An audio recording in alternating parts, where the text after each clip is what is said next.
And now, Paul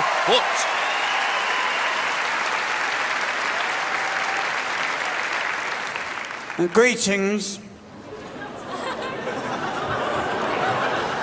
Hello. Well, I want to say something about these food allergies. You know, like these allergies, you know, like when people say, oh, I can't eat that bread, I'm wheat intolerant, and all that sort of stuff. I mean, when did all that business start? I mean, it was sometime in the late 90s, I think, wasn't it? I can't remember the exact date.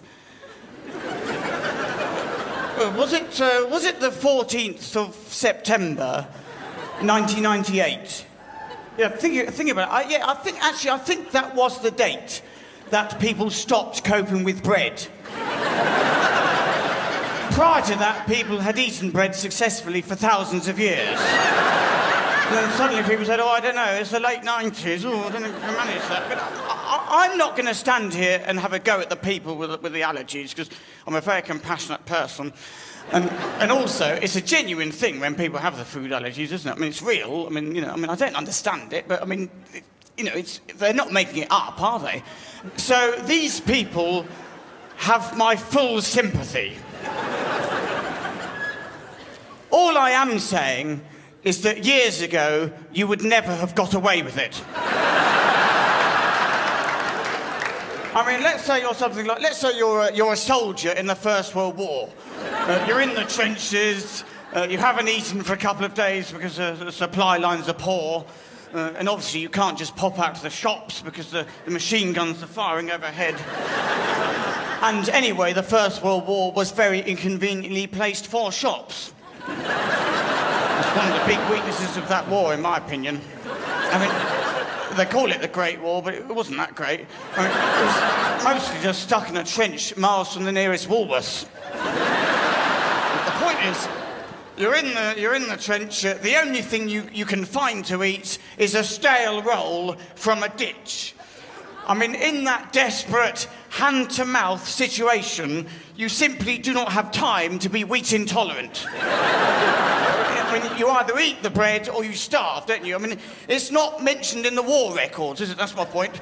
It's not in the war record. I mean, in the war records, it does not say, oh, yes, 20,000 men died in the first day of the Battle of the Somme. 6,000 of them because they inadvertently snacked on a slice of wholemeal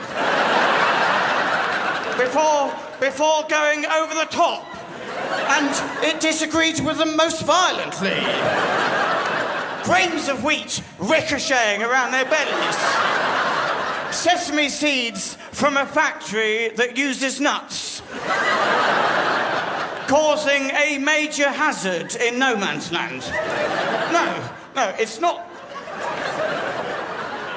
It's not mentioned. It's not mentioned in the war records, and it's not mentioned for one simple reason.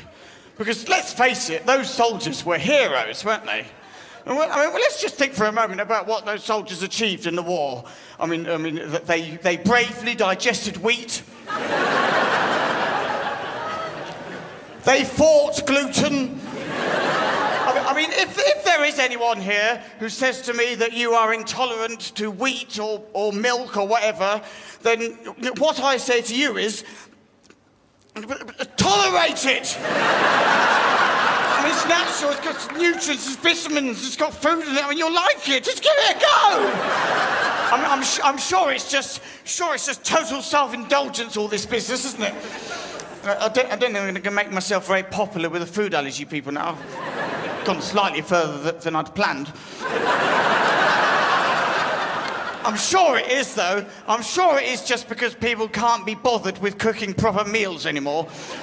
Because these allergies, they're always allergies to ingredients like bread or milk or fish or eggs or something like that, aren't they? I mean, I've never met anyone who is allergic to twisties.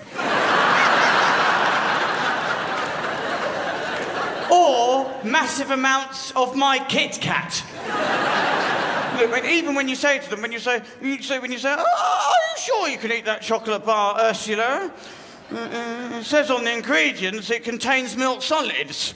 And they always say, oh, no, I'm all right with milk, as long as it's in a Kit Kat format. Thank you very much indeed. Thank you.